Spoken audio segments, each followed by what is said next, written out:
Marshon Shqipëria socialiste, shkruhet në një banderol të madhe me ngjyrë të kuqe, diku në një fshat të thellë malor. Poshtë saj, në kontrast të dhimbshëm, duken njerëz të rreckosur, të varfër e të raskapitur, që në fakt rrëfejnë marshin e mjerimit.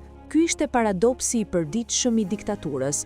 Parullat e forta komuniste mbi një peizazh mjerimi në Shqipërinë e varfër të diktaturës. Në çdo cep, në çdo mur, madje edhe në shpatet e maleve e kodrave, parulla shfaqej si një urdhër i ngurosur. Përmes tyre, mitizohej diktatori dhe partia shtet, të vendosur mbi shoqërinë si figura absolute, të paprekshme dhe të kudogjendura. Fjala e shkruar nuk ishte thjesht propagandë, por një mekanizëm presioni psikologjik. Parullat ishin ndër elementët më të dukshëm të propagandës komuniste, të pranishme në çdo detaj të jetës shqiptare, në shkolla, fabrika, ndërmarrje, rrugë, sheshe.